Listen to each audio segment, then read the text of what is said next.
ನಮಸ್ಕಾರ ಸ್ನೇಹಿತರೆ. ಈ ದಿನ ನಮ್ಮ ಆಶ್ರಮಕ್ಕೆ ಒಬ್ಬರು ಬಾಯಿ ಬರದೇ ಇರೋ ವ್ಯಕ್ತಿ, ಬಾಯಿ ಬರೋದಿಲ್ಲ, ಮಾತು ಬರೋದಿಲ್ಲ ಅವರಿಗೆ. ಇವ್ರನ್ನ ಕೊಪ್ಪ ಠಾಣಾ ವ್ಯಾಪ್ತಿಯಲ್ಲಿ ಬಸ್ ಸ್ಟ್ಯಾಂಡ್ನಲ್ಲಿ ಇರೋದನ್ನು ಕೊಪ್ಪ ಪೊಲೀಸ್ ಸ್ಟೇಷನ್ ವ್ಯಾಪ್ತಿಯಲ್ಲಿ ಬಸ್ ಸ್ಟ್ಯಾಂಡ್ನಲ್ಲಿ ಇದ್ದು ಆಮೇಲೆ ಪೊಲೀಸರು ಲೆಟ್ರ್ ಕೊಟ್ಟಿದ್ದಾರೆ.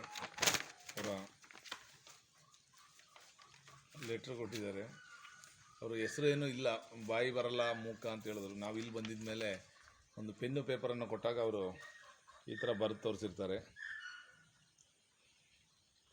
ಇದರಲ್ಲಿ ಏನು ಬರೆದಿರಂದರೆ ಗಂಗಾಧರ ನಾಗರಾಜು ಹೊನ್ನಮ್ಮ ಅಂತ ಬರೆದಿದ್ದಾರೆ. ನಾಗರಾಜ ಅಂತ ಇವನ ಹೆಸರು, ಈ ವ್ಯಕ್ತಿ ಹೆಸರು ನಾಗರಾಜ್ ಅಂತೇಳಿ ಅಂತೆ. ಅವರ ಹೊನ್ನಮ್ಮ ಅಂದರೆ ತಾಯಿ ಹೆಸರಂತೆ. ಗಂಗಾಧರ ಅಂತೇಳಿ ಅಪ್ಪನ ಹೆಸರು. ಬಾ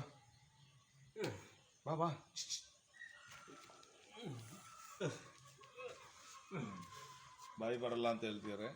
ಅಷ್ಟು ಅವ್ರು ಬರ್ದು ಕೊಟ್ಟಿದ್ದಾರೆ. ಮನೆ ಎಲ್ಲಿ ಅಂತ ಕೇಳಿದ್ರೆ ಮನೆ ಗೊತ್ತಿಲ್ಲ ಅಂತಿದ್ದಾರೆ.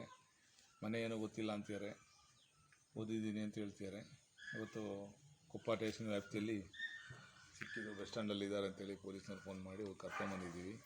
ಈ ವಿಡಿಯೋನ ಆದಷ್ಟು ಜನಕ್ಕೆ ಶೇರ್ ಮಾಡಿ. ಇವರ ಸಂಬಂಧಿಕರು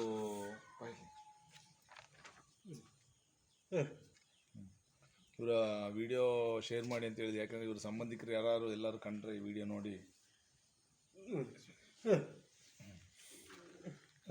ಇವ್ರ ಸಂಬಂಧಿಕರು ಯಾರು ಕಂಡು ಇವರನ್ನು ಐಡೆಂಟಿಫೈ ಮಾಡಿದ್ರೆ ಅವ್ರನ್ನ ಮನೆಗೆ ತಲುಪಿಸೋಕೆ ಈಸಿ ಆಗುತ್ತೆ. ಹಾಗಾಗಿ ದಯವಿಟ್ಟು ಎಲ್ಲರಲ್ಲಿ ಏನು ಕೇಳ್ಕೊಳ್ತಾ ಇದ್ದೀವಿ ಅಂದರೆ ಇವತ್ತು ವಿಡಿಯೋನ ಆದಷ್ಟು ಶೇರ್ ಮಾಡಿ. ಅವಾಗ ನಾವು ಅವ್ರ ಸಂಬಂಧಿಕರು ಯಾರು, ನಿಮ್ಮ ಅಕ್ಕಪಕ್ಕದ ಮನೆಯವರು, ನಿಮ್ಮ ಊರಿನವರು ಯಾರು ಸಂಬಂಧಿಕರು ಅಂತೇಳಿ ಐಡೆಂಟಿಫೈ ಮಾಡಿದ್ರೆ ಅವ್ರನ್ನ ಮನೆಗೆ ಕಳಿಸ್ಬೋದು. ಮಕ್ಕಳಿದ್ದಾರೆ, 3 ಜನ ಮಕ್ಕಳಿದ್ದಾರೆ ಅಂತ ಕೈಯಲ್ಲಿ ತೋರಿಸ್ತಾರೆ. ಎಂತಿ ಇದ್ದಾರಾ ಅಂತ ಕೇಳಿದ್ರೆ ಇದ್ದಾರೆ ಅಂತಾರೆ. ಓಯ್ ನಾಗರಾಜ್ ಇಲ್ಲಿ ಓಯ್ ಇದ್ದಾರಾ?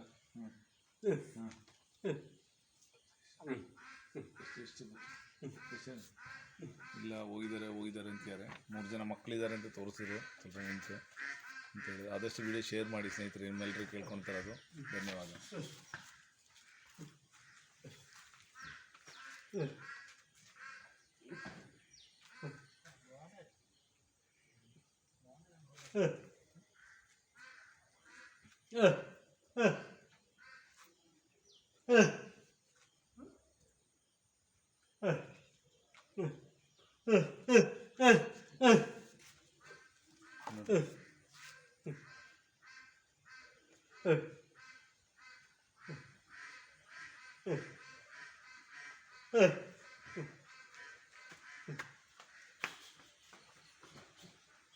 ಅವರು ಇವತ್ತು ನಮ್ಮ ಏದೇನ್ ಸಂಜೀವಿನಿ ಚಾರಿಟೇಬಲ್ ನಿರಾಶ್ರಿತರ ಅನಾಥಾಶ್ರಮದಲ್ಲಿದ್ದಾರೆ.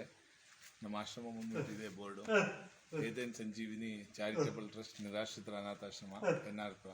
ಯಾರು ಐಡೆಂಟಿಫೈ ಆದರೆ ನಮ್ಮ ಆಶ್ರಮದಲ್ಲಿ ಇರ್ತಾರೆ. ಯಾರು ಸಂಬಂಧಿಕರು ಕಂಡು ಬಂದರೆ ನನ್ನ ಈ ಸಂಖ್ಯೆಗೆ ಕಾಂಟ್ಯಾಕ್ಟ್ ಮಾಡೋದು ಸಾಕು. ಮೊಬೈಲ್ ಸಂಖ್ಯೆ ಇಲ್ಲೇ ಇದೆ, ಸಂಖ್ಯೆ ಕಾಂಟ್ಯಾಕ್ಟ್ ಮಾಡಿ. ಧನ್ಯವಾದ.